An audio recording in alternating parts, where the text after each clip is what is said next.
Hello, and welcome to a Nerd Punches Nerd special report. Today, we're going to be going over the latest Game of Thrones trailer for Season 4. I'm Jeremy, here with Benji and Sam. How you doing, guys?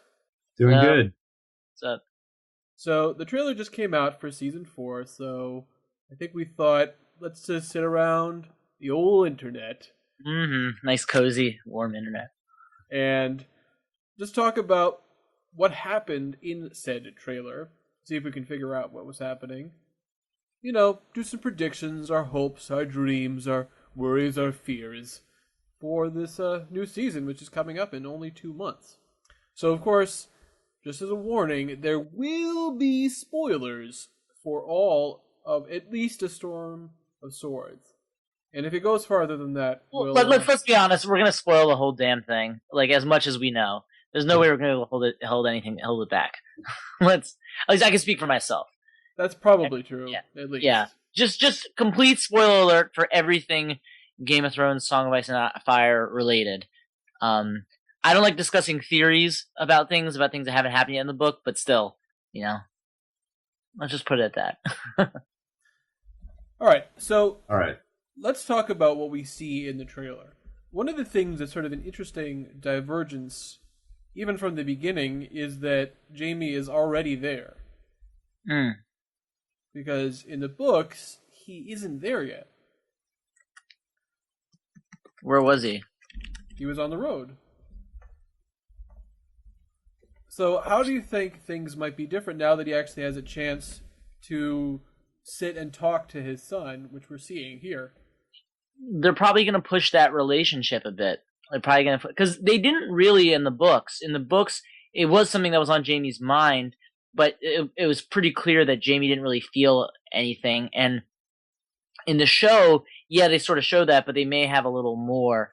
And especially they showed that thing in the trailer where they showed Jaime, like, you know, kind of contradicting him, just being like, you know, the war isn't over yet. That's true. Yeah, I think they're definitely pushing the relationship between Jaime and Joffrey, which I think is interesting. As you guys point out, it's something that's not really in the book at all. But there's no real reason why that shouldn't be. Like, it would make sense, especially considering Jaime's character arc, you know, where he's actually becoming like more responsible as a human being, and you know is like trying to mature. That he should take an interest in Joffrey, who actually is his son, even if like nobody acknowledges it explicitly. All right, well, and you know, like that. So I do like that idea. In terms of the question of like how things might play out differently, I don't think that things will necessarily play out differently because most of what happens in this season is not really Joffrey's doing, it's more Cersei's doing. All right, well, I'm going to have to quickly disagree with you for just a second. Okay. Because, spoiler alert, again, somebody dies pretty soon. That's kind of a big deal, and Jaime wasn't at that event. Right. In the book. Right. You mean the gold wedding? If you will. So, yeah, wait, are we just spoiling this or not? Like, let's just spoil it. Let's just spoil it. Yeah. I'm just giving people another chance to stop Okay, listening. If you really don't want to be spoiled, Joffrey gets his balls cut off. No, he doesn't. He just chokes to death. Raped in the mouth. But speaking of that, Jaime wasn't there. And he does show up, of course, after that happens. And it's sort of, and then, you know, and then when Tyrion sees, oh, Jaime has lost his hand, now he's like, ah, crap. Well, now I'm definitely screwed. Because he thought that maybe Jaime was the only one who might be willing to actually defend him. This is what Cersei thought? No, this is what Tyrion thought. Tyrion thought. Because Jaime, in fact, does not believe that Tyrion was responsible. Even though Cersei, crazy Cersei, says yes. Right. She says, oh, kill him, please. Kill him, my darling Jaime, and then come inside me. And then he says, no to both. Although one of them is a rain check. And, so yeah, of course, you know, and Jaime says something along the lines of, you know, If I was Hull, it would be a different matter. But the truth is, I wouldn't win, and then we'd both be dead. Tyrion's like, well, that's a good damn point. Mm-hmm. So why do you think that would really be different if Jaime's already there? Well, the only thing that might be the case is he's there to see Joffrey die, theoretically. Although we don't know if that's actually going to happen, but it's certainly possible. Mm-hmm. And therefore what? Well, he might have a different take on it. I mean, if he's trying to connect with him. Yeah, maybe he'll have like a reaction to it, or maybe he'll be like a Return of the Jedi, like with Darth Vader. You know, like Jaime's just looking back and forth. But he's like, fuck it. I really, really hope that they don't mess with Tyrion and Jaime's relationship, because that is one of the strong things in the book. You know, when Jaime eventually comes, and here's more spoilers for you, but when Jaime eventually comes and rescues Tyrion, or it's actually like Varys who rescues him. I don't know. I'm confused. Yeah, but, and Jaime Jaime is like behind it. Jaime is the one who like arranges for him to be rescued. Well, also Varys also likes Tyrion. I mean, there's that too. Right, but Varys wouldn't do it without Jaime. So Jaime basically makes it possible.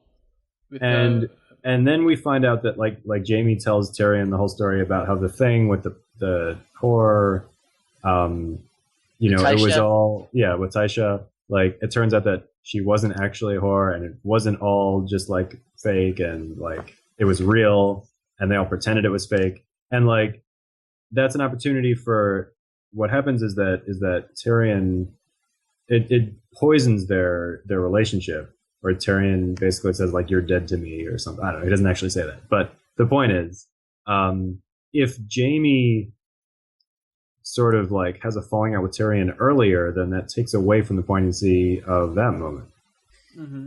Yeah, I mean, you gotta hope that they don't really because there's some really important things that happen. I mean, I think it's pretty clear the Shay thing is not going to happen the way it did in the books. I don't think so. I don't think it's going to be Shay that just screws him over because she's just scared.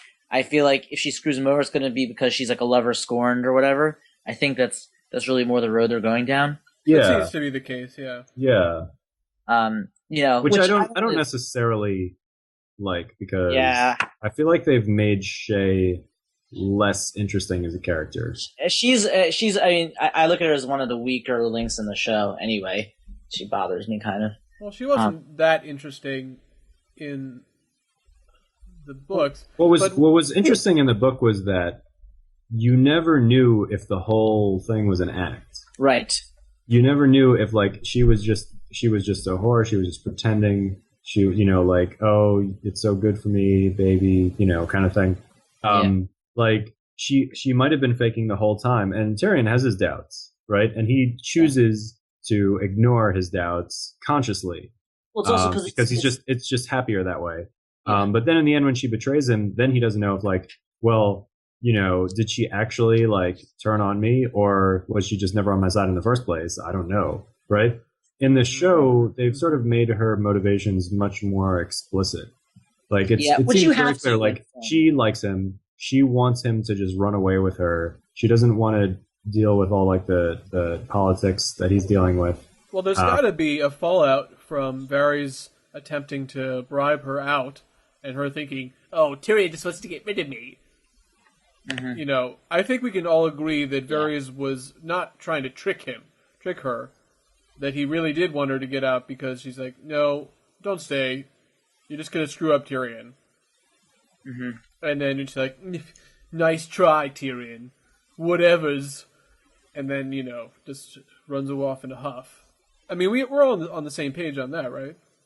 Yeah. Right. So the thing is, if she feels like maybe she feels like she has to get back at him by hurting him as much as he's hurt her, so that's why she sleeps with his father. Yeah, like, but also the thing is, it's really like, is that enough? Is that really enough for her to like sentence him to death? You know what I mean? Because in the book, when she testifies, she like it's you know, kind of sentencing him to death. It's not the only evidence brought against him, but it's a huge damning thing. I mean, it also humiliates him. That's also the right. big It's part actually, I feel like the humiliation is even like a bigger factor than the evidence she presents against him. It's more like she makes him into like this mockery. People like people can't even take him seriously as a human being. Here's one possibility, which is that we as the audience see that what she's doing is being told, let's say, that by doing this it's going to actually save him. But Tyrion doesn't realize that. So he feels hurt, whereas we as the audience know that he's reacting incorrectly. So it's more tragic. Can I just ask you guys something? This actually has nothing to do with the trailer, but Benji mentioned something about Shae sleeping with Tywin.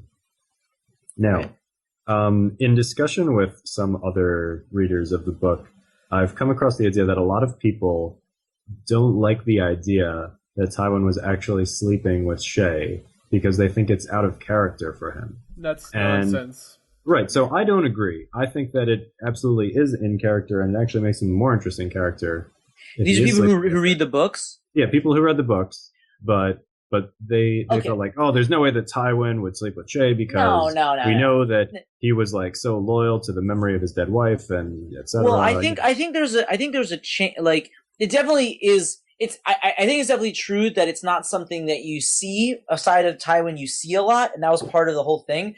But also remember what happens afterwards. I mean, like he gets killed on the toilet. You know what I mean? So that the entire thing is like him being vulnerable anyway, and that he's just prone to all these things anyway. His sort of, I think it's kind of, it's like metaphorically or actually literally, his power is being taken away, and he's shown in a much more vulnerable light, more than he ever had before. So I think that's a little part of it.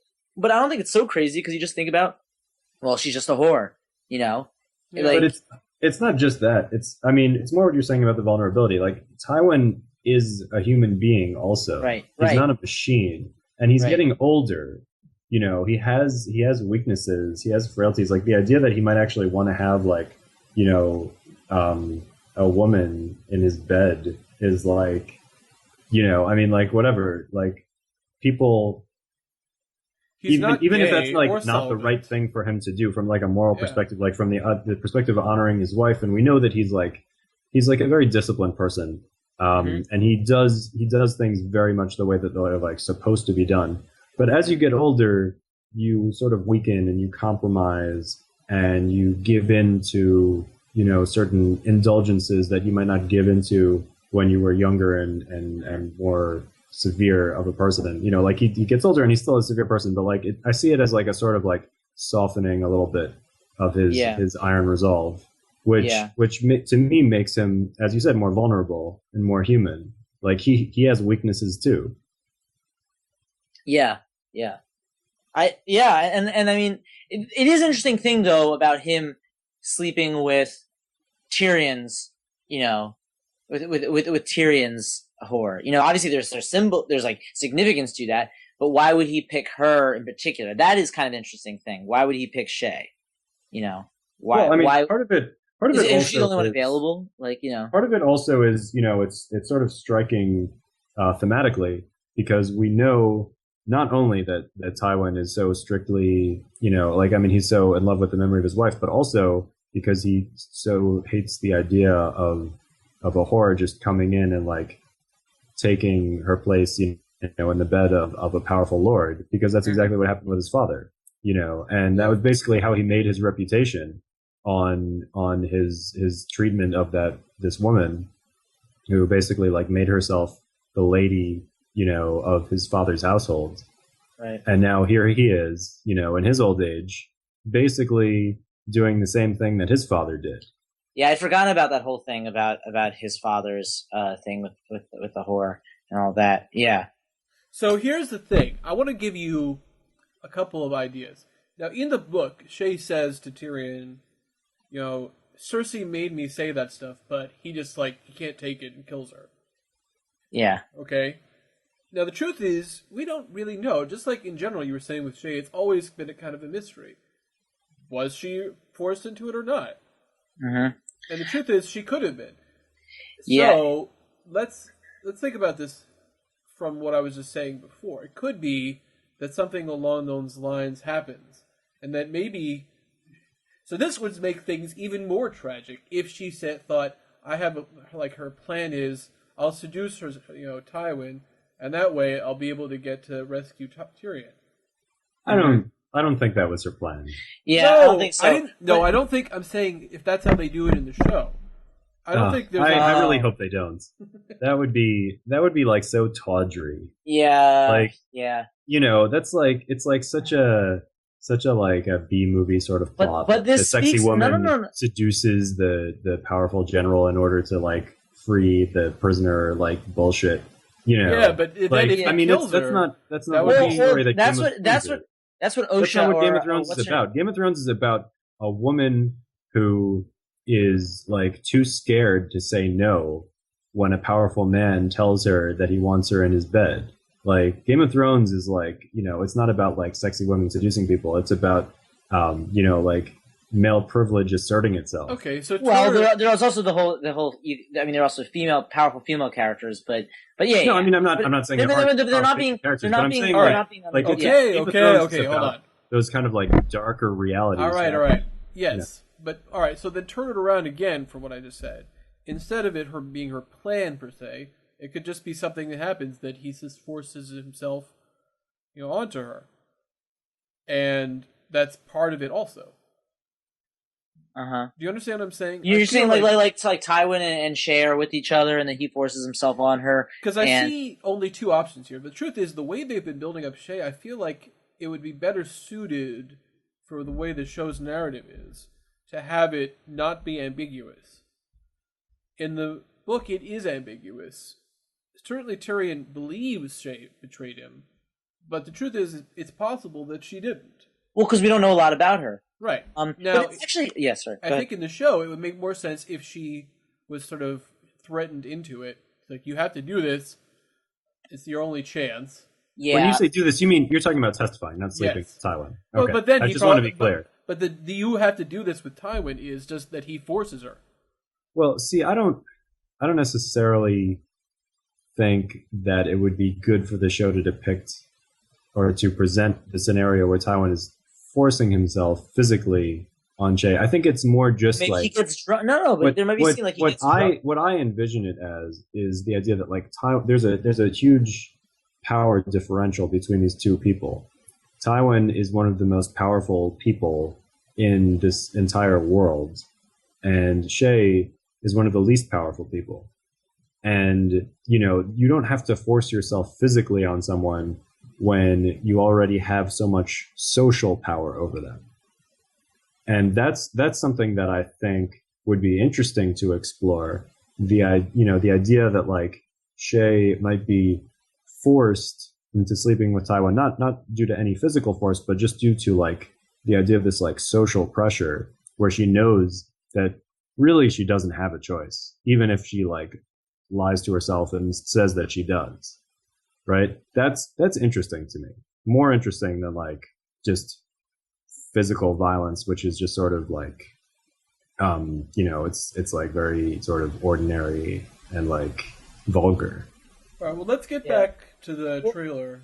Wait. I do want to say one thing, which actually has to do totally with the show, which is one of my general fears about it, which I think it is possible, though. When you're talking about it being really tawdry before, Sam, that whole thing with Shay, I am sort of afraid they might, pull a Dexter or pull, Dexter's not the only one where this happens, but where just the show gets a little thinner and weaker as it goes on. I mean, that is possible. It gets a little stupider and campier. And I did find a couple troubling hints of that this past season, I will say. I didn't like to admit it. Well, I probably actually admitted it very loudly. But like, you know what I mean? I hope it doesn't go down the road of getting more B movie-ish, but, I don't think so. I mean, usually HBO has a decent track record for that. What you're talking about is Showtime, which does not really have a good track record. Right. That's true. I mean, think about The Sopranos, which I think ends very strongly, or The Wire, which also ends really strongly. Mm-hmm. And that's because you had like visions behind them, which I think is true here. These aren't people who are going to really just be pushed around by HBO to end it a certain way. It's not just vision; it's also like a certain core stubbornness, where the people who made The Wire and The Sopranos were very stubborn about their visions and wouldn't let anyone else tell them how things were going to be. And I'm hoping that Weiss and Benioff also have that same level of stubbornness where they don't allow anyone else to sort of meddle or, try to impose, something from the outside which contradicts their vision. But I don't think that they have necessarily like a track record that would prove one way or the other whether they're likely to be able to resist that kind of thing. At this point, they've been successful enough. I feel like they have a lot of pull and a lot of ability to say no. Right. Well, my issue is not necessarily whether they're going to be pressured to do just stupid things. Also, if they'll sustain it. I just hope they will. I mean, they very well might. It looks good. It's an awesome show. Let's get back to the trailer because I want to go through the rest of this plot line. Wait, we're talking about the trailer? Yeah. You didn't know that, but we were. So one of the other scenes that happens, we see Jamie getting two things. One is a new sword, and one is a new hand. And it's interesting in the way that he tries to acclimate, obviously, himself to these two things over time. I mean, one of my favorite parts later on is when Jamie just smacks somebody with his hand. That was great. When he insults Brienne, when somebody insults Brienne, he smacks him. I don't remember the scene where Jamie gets a new hand. And one of the things that I hope the trailer. I don't remember seeing that. I think it might have gone by very quickly. Well, one of the things I hope they explore is him learning, how to use the sword, although that probably won't be till the next season. And I want to see stuff with the hand, because you remember there's a lot of inner monologue about how heavy it was getting. He definitely complained about it out loud too, so I'm sure they can put in plenty of those quips. But I want to see some subtle acting and stuff where you can see how it's gradually bothering him the more he wears it. Well, the whole interesting thing about the hand in the book is that it's basically all for show. It doesn't have any real practical use except for smacking people in the face, which granted is useful, but it's sort of the fact when he wears it, it conveys a certain sensibility that appearances are more important than substance, and this idea that the Lannisters are so rich and Jaime Lannister loses his hand, he can just get a golden hand, which he can, but would you want to have a golden hand? It's actually not very useful at all, and it's really heavy. It's really heavy, and he doesn't like it because it's he's a knight, he's a fighter.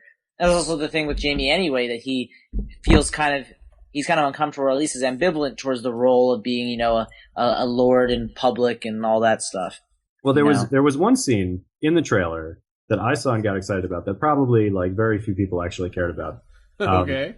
Which was the scene where you see Jamie closing a book.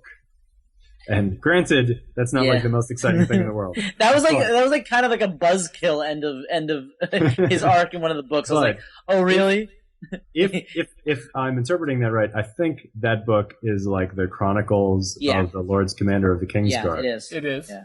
And so that's a scene of Jamie, writing in the book and telling his story of his chronicle as the Lord Commander, which is a key piece of his growth as a character, where he has to sort of face the fact that I am now in this real position of authority, this position of tremendous prestige and honor.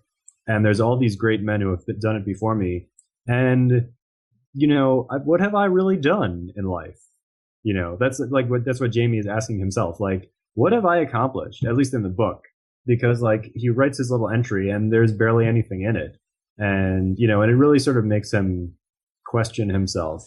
Even though he's done gigantic things, even if you don't like it. I mean, the point is when you put it down on paper, and compare it to some of the other things that other Lord Commanders have done, it's actually not so impressive.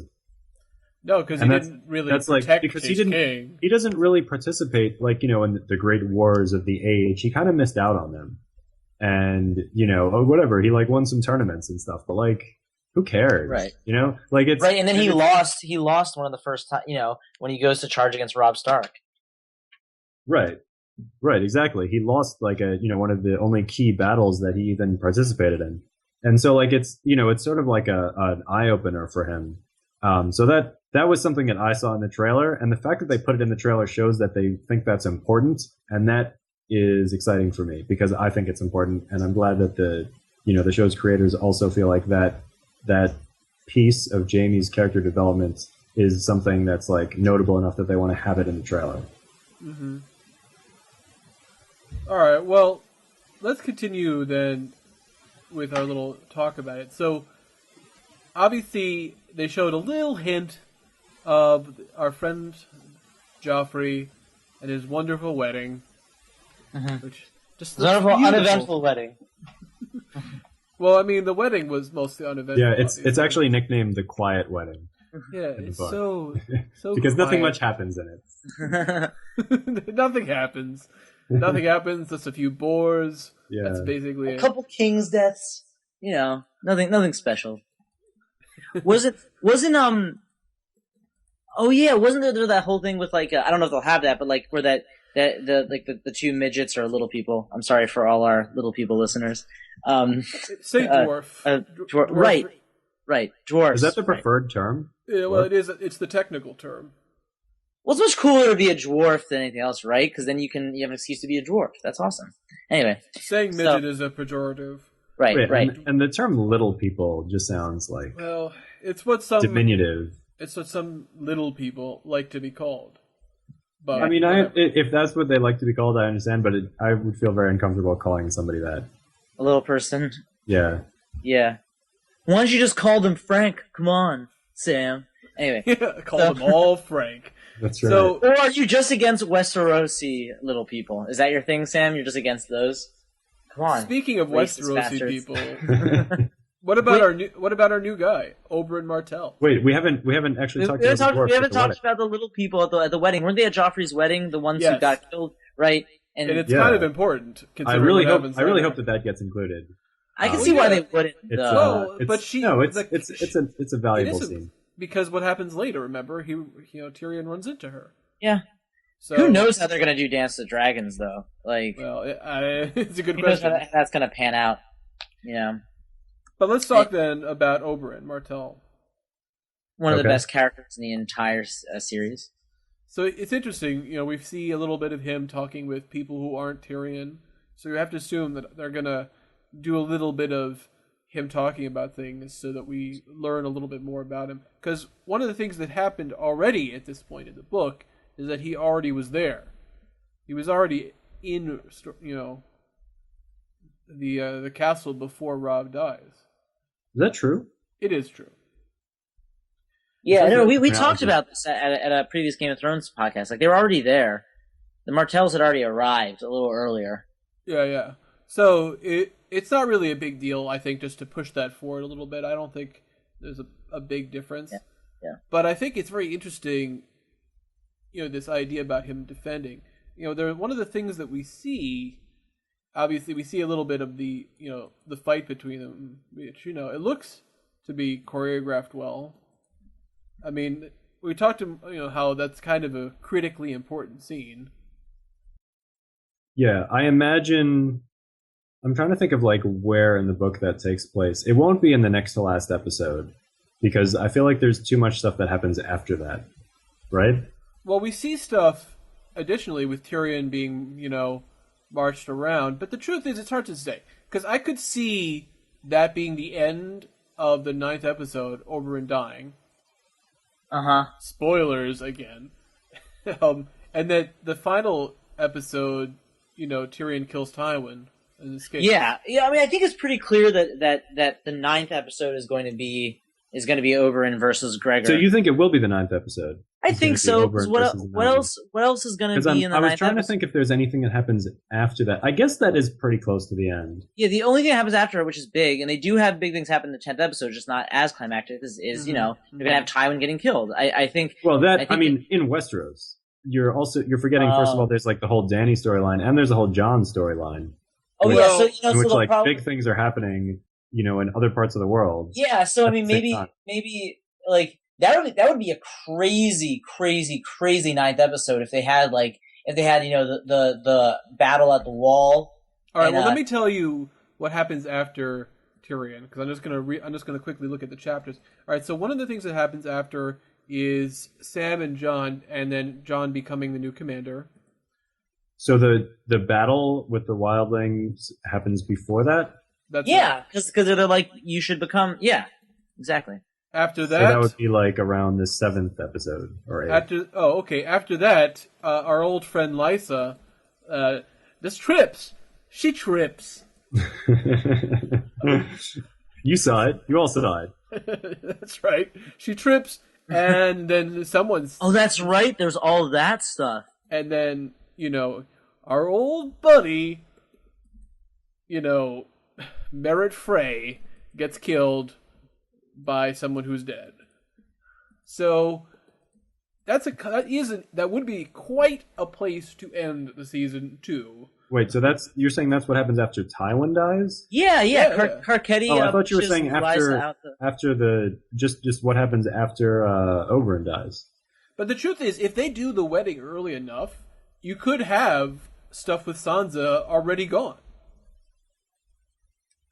You're saying like scenes with Sansa when she's with Littlefinger, like taken off. We have, if you notice, there was a part where I believe it was Sansa in the Eyrie. It looked like her, I think. Really? It was like a snowy thing. And you didn't see her face, but I'm pretty sure that was her. That's my thought, anyway. Oh, that, yeah. I see what you're saying. Yeah, I think you're right. I think that's probably the Eyrie. So now we don't really know, but just think about these. These are all like crazy places. This is one of those nutty things about this book. There's so many places it could end. First of all, Jon winning the commander is a great place to end. Yeah. Right. And the king of the wall. Yeah, it is kind of what it's like. It is the parallel with him and Robb. He That's gets right. appointed too, with being sort of reluctant, but he accepts it. Right. A northern commander. And Lysa dying is another great ending. Well, hold on. Okay, but they don't have to do that. And then, of course, the truth is, I feel like they almost have to end it with, Catelyn. Oh yeah, that's right. Oh yeah, they do have to do that. I mean, that is how A Storm of Swords ends. That's the epilogue. And I feel like it would just... The question is, are they going to have a scene with, like, a random Fry that we've never seen before? Like, I mean, they might, but... Stephen Fry? It would be, It would be a little Fry, bit... by the way. It would be very bold, I think. It would be cool to end the season on, like, that same season from the epilogue. And they've done that before in other seasons. I think they've ended the season on, like, basically the same note that the book ended. Certainly, season 1 ended exactly the same as the book ended.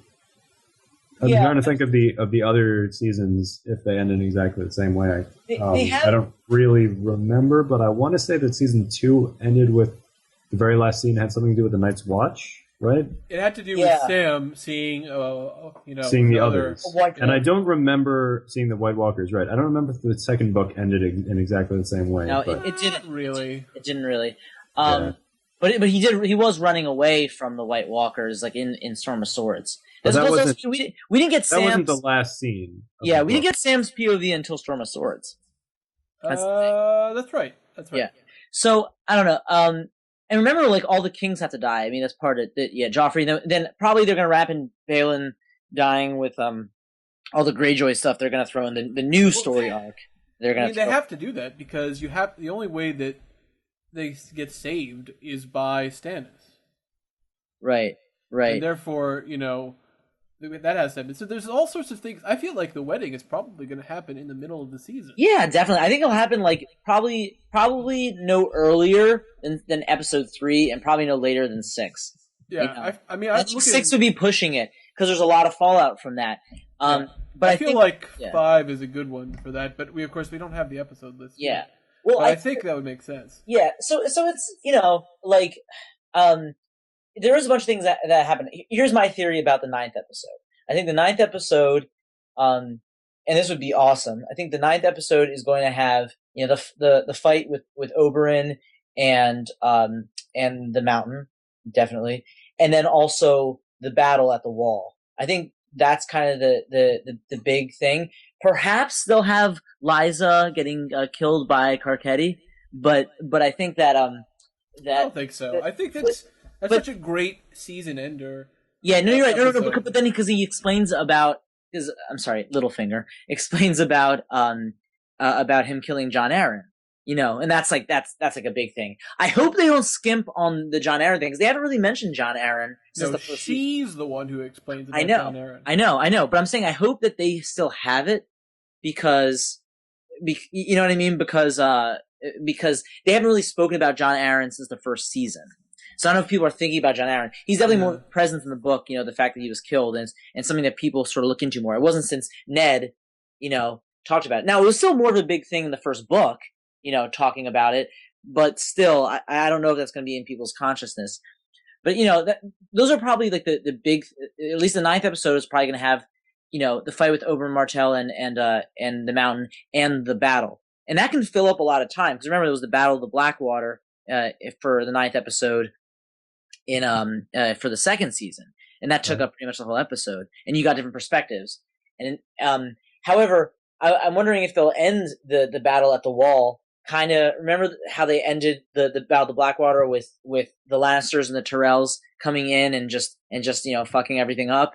I wonder if it's going to be the same thing with Stannis coming in and fucking everything up when they're fighting the Wildlings. Well, that is what actually happened. Yeah, I wonder if there'll just be a shot similarly. So yeah, those are the main things, and then ending the season, as you were saying, like finding out, killing Lysa, Tywin being killed. Yeah. I don't think. Oh, and then Lysa, I don't think Lysa is going to get killed this season. I mean, they don't have to do it. They don't have to, but because I don't remember. You guys have to remind me if that actually happens in Storm of Swords or if it's later. It does happen in Storm of Swords. I just told you the order. Even will happen. I think they'll probably have a Sansa story arc. So much stuff that happens in Storm of Swords. Yeah, it's really. Well, that's actually one of the interesting things that is about that chapter because, Littlefinger says, "I've only ever loved one woman, Catelyn," and the very next chapter, she shows up again. See, I didn't remember that. And the truth is, I feel like that really also would work well on the show. Definitely, it's a great cliffhanger. Seeing, I'm just saying, if he's saying, "I only ever loved one woman," only Cat, yeah, and now only Cat, and he's like, yeah, and now she's dead. Dun dun dun. Hey, yeah, right, yeah, yeah. God, this should be a crazy season, but I think. I don't know, Jeremy, if you said it, but the story arc, the Sansa story arc will probably be at the Eyrie. I think that would make sense. Yeah. I wanted to talk some more about the trailer, though, specifically. Yeah. Right? All right. We're talking about the whole season, but there's certain things in the trailer that I think are interesting to talk about. For one thing, the scene where we see it's obviously taking place, in Dany's story, out in the other continent, where there's a guy riding on horseback galloping towards her army or towards one guy who's on foot, right? And it seems to be that this is the scene with Strong Belwas versus the champion of, I forget which city, I think it's Yunkai or Marine, right? So the champion, right, who basically like comes out of the city and like taunts them and says, "Oh, show me your best fighter and I'll kill him." And then Strong Belwas fights against him. Except in the show there is no Strong Belwas. So he should have been played by The Rock, but Well, yeah, well. So the question is, like, is that what this scene is? And if it is, then who is going to take the place of Strong Belwas in a fight? They might just combine Arsene Whitebeard, Barristan Selmy, probably. Well, they might just combine aspects of him into Barristan and also into Mormont. No, Dario. Oh, good point. Good point. Okay. Oh, is Mormont's betrayal is also going to be the season, probably, right? Yeah, so that's going to be interesting because we can't really have Barristan betrayal because it's already happened. Barristan betrayal? What do you mean? He did. Well, I mean, he just lied to her, but we already know who he is. Right. So you can't really do that part. So instead, it just has to be then Mormont. You know? Right. I assume that's what they're going to do. It's just going to be Mormont. It's not going to be Barristan betraying her because, like, he didn't. With the thing that she was upset about was that he disguised himself, right? Yeah, and he didn't tell her who he really was. They snuck into through the stores to open the gate. Right. Yeah. And then, boom, goodbye, Mormont. So I feel like Dario is probably going to be the champion as opposed to Ben, Brown Ben, or Strong Bella. So that would be great to see him. But I feel like there's already so many characters. I don't think we can do that. I don't know for sure how much they're going to do in Meereen. I feel like who knows exactly where they're going to push it in because they might push stuff in from the next book into this. Things are going to get very muddy in terms of like what book lines up with which season. Yeah. Like I think they've already pretty much decided that they're going to combine Dance with Dragons and Feast for Crows into one storyline and just sort of like mash it all up together. Yeah. I mean, it is kind of one storyline. It is one storyline, but it makes the idea of like what happens in this book or that book or whatever, very confusing. And it's almost like it's just a different story that's being told almost. Right. The way that they're moving things around, they've taken certain things from whatever that happened in the third book, they put them in the first season. They took things in the fifth book and put them in the third season. They're like mixing things all around. Right. Right, well, especially the Theon thing. Yeah. Let's think about what we saw, which is, so we saw like some guy running through the city, probably Meereen. We saw something of Daenerys in a throne room, also probably there. And we also saw some other guy who's about to probably have something bad happen. And of course, the almost crowd surfing scene. Mm-hmm. So the interesting thing to me about the scene where Dany says they can either, live in my world or they can die in their old one or just something like that, right? Right. I don't remember their exact words, but I feel like people watching the trailer who don't really know what's going on would just naturally assume that she's referring to people in Westeros. Well, that's how they edited it. Yeah. Right? Except that I think it's pretty clear for us as readers of the book that that's not who she's talking about at all. She's talking about the Meereenese. Of course. She's talking about the slavers, no question. So I just thought that was an interesting sort of, just specifically to the trailer and editing, sort of just juxtaposition where, they sort of make it seem like her story is part of the larger story when really it's sort of very removed from it. But they're trying to present it as like a more cohesive whole, which is what trailers are supposed to do. So, they did what they were supposed to. Right. Yeah, all right. So it's interesting because we don't really know how it's going to be expanded and how much is going to be in there. It could be a lot, it could be a little. I feel like just based on what we're seeing, there's probably going to be something about, all right, slavers, go kill everybody, and then they're going to, run away.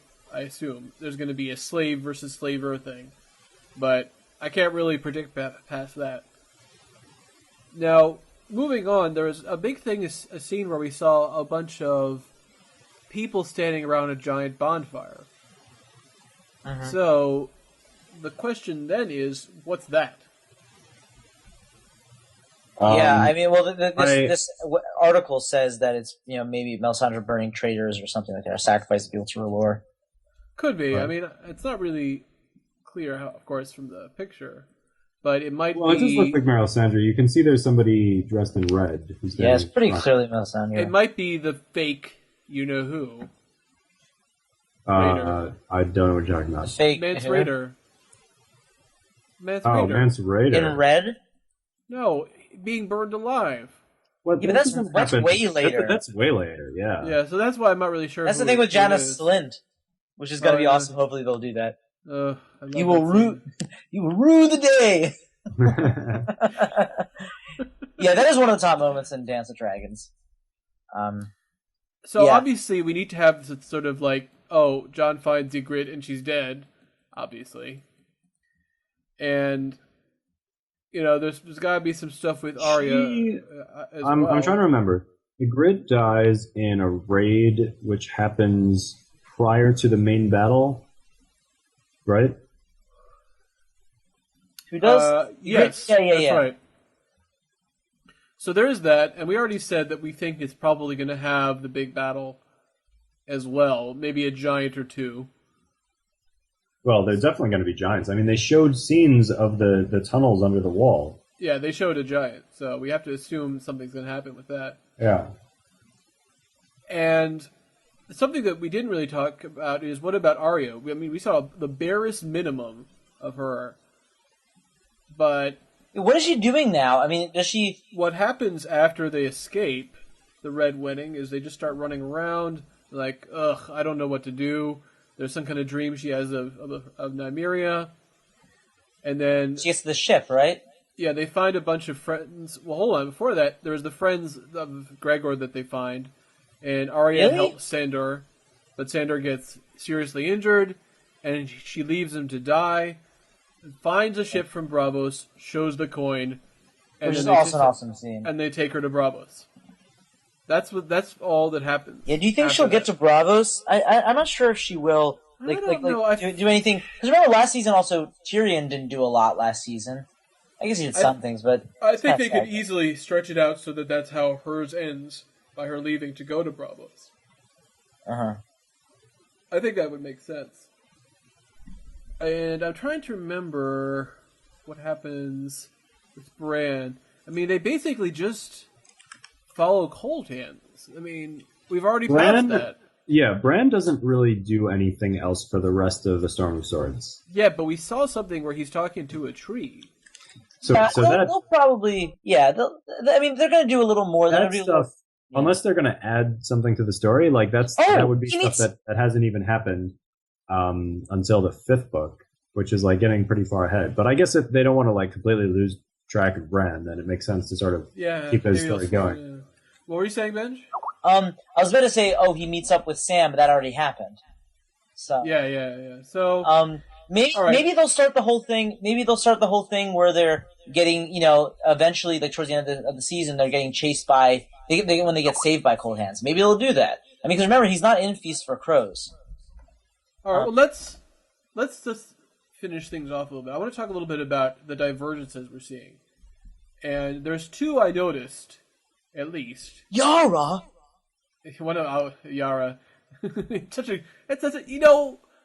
Can we all agree a much better name than Asha? No, I liked Asha as a name. I think Yara sounds too much like Arya. It's music. Well, the funny thing is that they changed it because it sounded too much like Osha.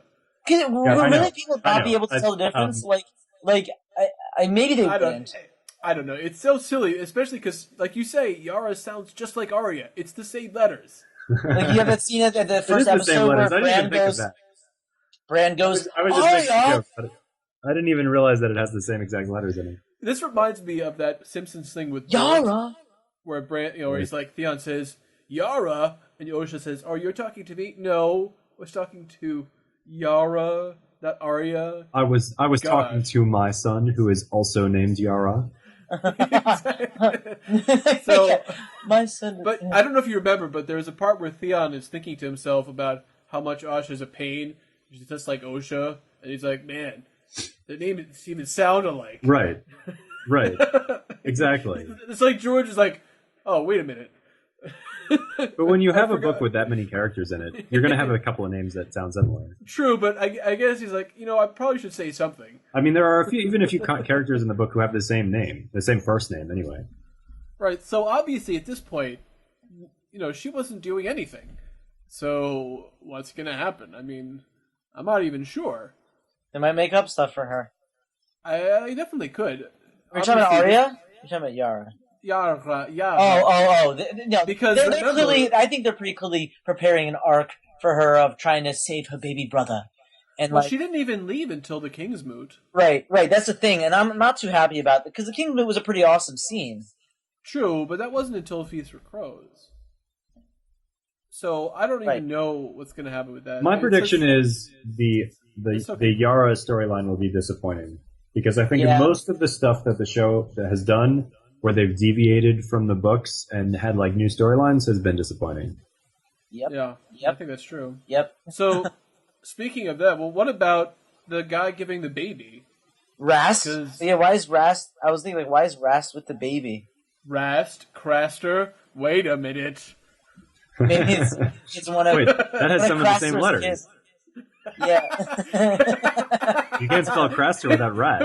And he's like, Craster's name used to be Rast also. It's the What? thing, because Rast was You're the new Craster. Rast. Well, remember Rast in both the show and the books, he was sent to the Watch because of raping. You know, for so maybe it's in his blood. You know, he's got a Maybe he is Obviously, it will be Craster. revealed that Rast is actually Craster's bastard son. I mean, yeah. It Well, could've- the thing is- that was supposed to be given to the White Walkers, but the Night's Watch found him instead and raised him as one of their own. But really, No, they didn't, because remember he was found on the road with Oh, with wait a Jon minute. Snow in the first in the Hold on a second. Hold on a second. Wait. Rast in the book died Right. at the wall defending against the wildlings. So he's a zombie, or like he's a white picking up one of the babies. Or is this something to do with one of our other baby friends? what I don't know what you're baby saying. friends?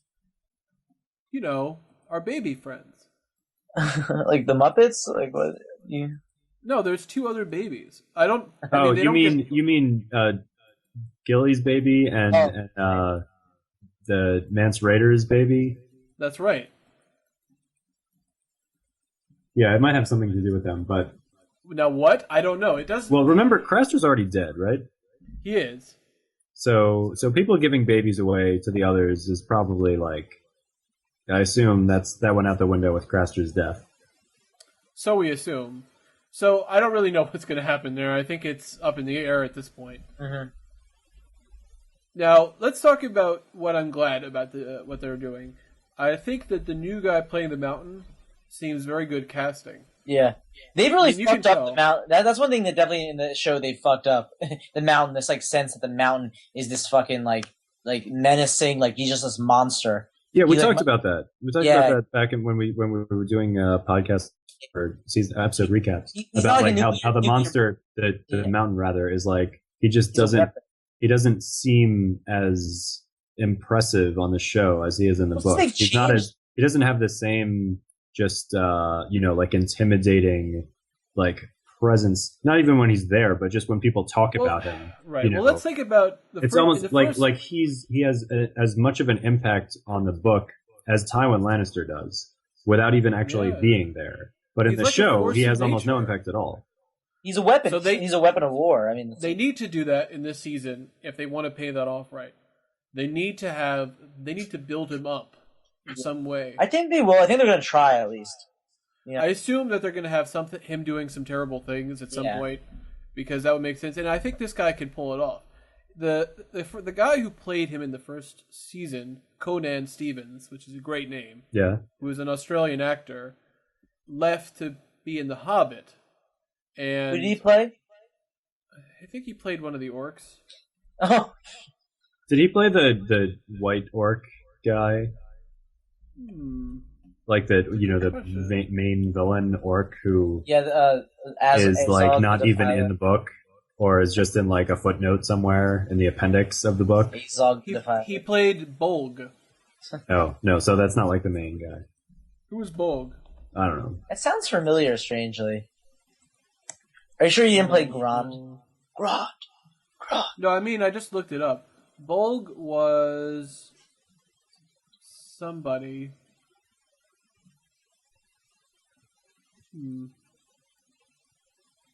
Is he one of the dwarves in the mountains, in the Misty Mountains? Azog is his father. Azog. Azog is the king of the orcs. Yeah, he's the main antagonist. Yeah. Can we not talk All about right. crappy movies right now? All right. Well, let's get. So anyway, whatever. the guy in the second season, this guy named Ian White, Right. he was tall, but he was so thin. You didn't get any presence from him. Yeah. And he also Yeah. never did anything. You know, they didn't. He talked I to think- Tywin a couple times. Like it was sort of like the way he looked reminded me more of Terry what's his face from Monty Python and the Holy Grail, the guy who kept lifting his helmet to talk constantly. Do you remember? Oh yeah. It's Terry Jones, with the with the big mustache. It was like it felt like it was the same thing. He was going to keep lifting up, No. It's me. lifting up his helmet to say, "Yes, let's ravage the countryside, Tywin." It's like, oh, I don't buy you want to ravage anything. Yeah, exactly. I mean, but this guy, I feel like he has it. The truth is, like, one of the best scenes in that first season was that whole stretch of Loras versus the Mountain, him falling off, ripping off his helmet, yelling, sword, and then killing the horse. Yeah, that was good. That set him up in a good way. And he had like this. It was such energy. It was, and then they had the great musical sting to make it to increase the tension, and then the Hound comes in. And they start actually just swinging at their swords at each other. That was great. Yeah, and I thought that was really well done. Unfortunately, obviously, they couldn't keep it to that, but nothing to be done about that. Yeah. So I'm hopeful because at least it seems like they moved in the right direction, and I feel like if we talk, like as we said, if they end it in the ways that we said, the Jon getting the commander, Lysa dying. Oh, I guess Tyrion would have to do it first, and that is how it is in the book. Is that the truth is. Let's think about the order for a second, because I feel like that's how we should end the podcast, talking about how we think it should end. So, because what are the final things that happen? So Tyrion kills his father. That's one thing. And Jon becomes the commander. That's another. Sansa is involved because... Well, she goes off. I mean, becomes kind of the Lady of the Eyrie in a certain sense. Well, Lysa dies. Yeah. Arya goes off on the ship. And what else? Tyrion goes off. Oh, we already said that. We already said Tyrion. And let's see. We haven't spoken about Oberyn Martell that much, you realize? We didn't say anything about his whole thing about him trying to come in. They're definitely going to play that up. Him coming to avenge. Well, I was saying, we already saw stuff where him talking to different people. I'm sure they're going to do plenty with that. They had him with the spear, so, I feel like they're definitely going to push that forward. But I'm just thinking, like, how are they going to end this? Because we have the commander part, we have Tyrion, we have Lysa, and, of course, we have Stoneheart. Right. So, I think they have to include all these things in the finale. Arya, does it have to be in the final episode? Probably, because I think it wouldn't work as well if it was in the 9th one. Mm-hmm. Because it would take away from the impact of Oberyn getting killed. Uh-huh. So what do you guys think? What do you think would fit better in the way that the narrative is? Because in the book it's a little bit different. I mean, it's basically Tyrion, Jon, Sansa, Stoneheart, and Arya is way before that. No, I think it makes sense to push Arya's ending to the end of the season. Yeah. Because she kind of just gets lost in the mix the way it's done in the book. Same thing with Bran, where like Arya and Bran's stories end early, and then other people's stories keep going.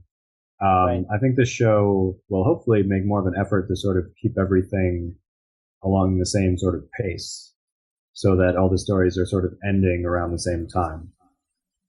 Right. Well, one of the great things that happens after the fight is that Jaime, talks to Tyrion about everything. They have and I think that would be good to have in the final episode. Yeah. The reveal. Yeah. So. And then him going. Yeah. So what do you think? What works better though? I feel like what I was saying. At least Stoneheart has to be the way to end it. Yeah. Because it would just. I think that's a great what? Yeah. For people. Yeah. Just like it was in the book. Yeah. And even though Lysa getting killed is a great what?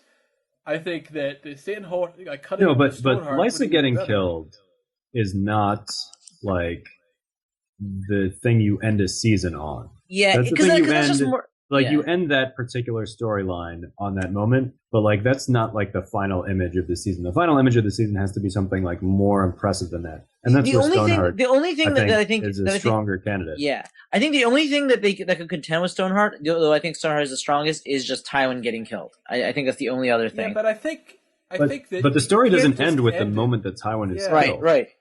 It ends with Tyrion getting on the ship. So I feel you could do that, but I don't. I don't think that makes sense. Isn't he put in a barrel? I wonder. I think it's possible that George R. R. Martin, since he's a huge Tolkien fan, that he very likely put Tyrion in a barrel just to be as a certain like an homage to The Hobbit when all the dwarves are in the barrels down the river. I feel like he might have done that kind of on purpose. I mean, it makes sense in the story, but you know what I mean? I think that's not totally, you know. Yeah, but hold on, let me think for a second. The difference is that the dwarves in Tolkien's story didn't almost drown in their own piss. Well, yeah, that's the. You see that's George R. R. Martin's twist, because George R. R. Martin were writing about the dwarves. They would drown their own piss and afterwards have to jerk off immediately, like Tyrion does. You know? It's a big dwarven circle jerk. Anyway, I think that I guess there is a part where he is in the barrel where he's going to Illyrio.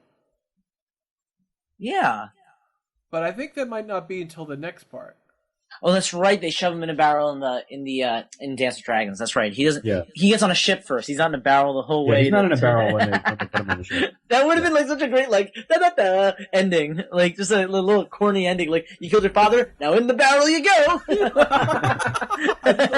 like Varys like, oh, Master Tyrion, oh, you're incorrigible. Now get in this barrel of wine. No. Wait. Then he looks at the camera and he's like, and he just shrugs like, here we go again. No, what would be great. Also, another way of ending the season is if they put him in like a barrel, and then you see him like floating off on like the sea in the distance as bare necessities from Jungle Book. He's saying, yeah. I don't even understand that. But bare necessities.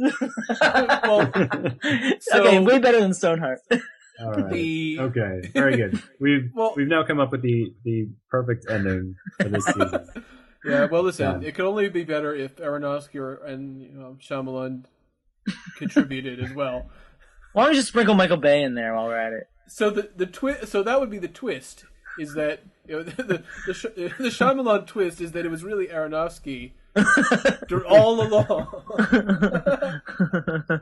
But I think we need to have one character designed by Guillermo del Toro, who seems like a little bit out of place, but he's just there because it's Guillermo del Toro. Yeah, who can you do? He could do Cold Hands. He could do. Oh, you know, he could do the little the one of the children of the forest, the one that talks with them. That's a good one. You know who he could really do? He could do whoever the seer, the green seer. He could do that because that's kind of like the faun in Pan's Labyrinth. He'd be the green seer, you know, just talking through the wall. But I was thinking who Ron Perlman would play, and I feel like a lot of options. Probably Cold Hands. Yeah, he doesn't say anything. I don't see Ron Perlman as Cold Hands. That doesn't work for me. Why? Because he says nothing? Yeah, seems like a poor use of Ron Perlman. Man. All right. Well, let's just have him play Tyrion.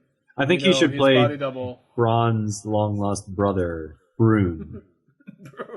You know what? I hope that in the next seasons, not this one, but the next one, after Tyrion is gone, that we see some of that great background stuff from Bronn that we just hear about. You remember? No. Oh, all the crazy stuff that Bronn does? Basically, Bronn sort of gets to be a lord, and he sort of bullies his way into becoming powerful, and he basically gets the loyalty of everyone there. Well, where does he go again? What happens with Bronn is, first of all, he's knighted, right? Yeah. Yep. And then he marries this noblewoman who basically has like brain damage because of what happened, because she was assaulted during the riots. Yeah, Lawless. So he marries her because nobody else would marry her, but she happens to be like a noblewoman who is the heir to some property. And then Bronn goes and kills the guy who's standing in the way of her inheriting his property, which means he inherits it because he's married to her. And he ends up becoming a lord. Well, yeah, but before the way that happened is he names the bastard son Tyrion. Oh yeah, that's right. And I forgot he names the bastard. And then Cersei's like, "Well, here's all you need to do. Just challenge him. Essentially, say blah blah blah." And then he challenges him to a duel because he's like, "Ha ha ha! That's the honorable thing to do." Right, because the guy thinks like no true knight could lose to an up-jumped sellsword. Right, and then Bronn, of course, and Bronn kills uses trickery and wins. I don't think he even uses trickery. I think he just kills him. He does kill him. The point is, he kills him.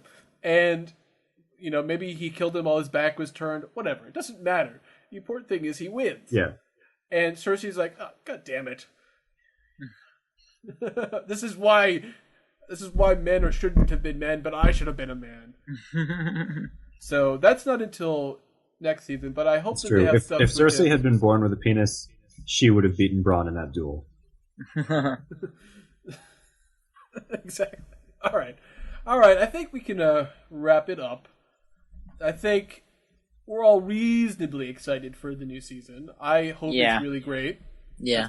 I hope it is. I mean, maybe it'll suck, but I doubt it will suck. I don't know. I mean, my feeling on the show is that the first season was amazing. The second season was like a little bit disappointing. The second season was disappointing, and the third season was like not as bad as the second season, but it was still not quite as good as I wanted it to be. So I'm still kind of waiting for a season to come along that I feel like is as good as the first season was. I know that not everyone necessarily agrees with that viewpoint, but that's how I see it. Right. So what do you guys think? What's your feelings on the best season? You might be right about that. I feel like season 1 just worked really well in terms of its arc. I enjoyed a great deal of season 2, though, as well, even if I thought it had some deficiencies. I don't know. I mean, I think what we talked about is that I think my least favorite was probably 3 at this point. But I think part of that is because, it wasn't as self-contained, because it was based off of only half of a book. Right. What do you think, Benj? Yeah, I'd say so. I mean, yeah, I think season 1 altogether was the best. Though I will say I've watched it so many times that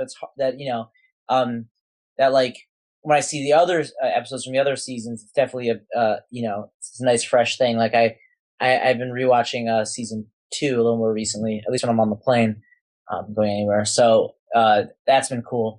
So I mean, yeah, I'd say season 1 just in general. Also Ned, I love Ned. Everyone loves Ned. Sean Bean, man. Yeah. What a great casting choice. What a great performance. He did a great job. And, he just really worked. People should have guessed he was going to die right away. That's certainly true. But, in 2012, there was a terrible movie where Sean Bean didn't die, and I was like, oh, wow. Anyway. All right, guys. Nerd you later. Nerd you later. Nerd you later.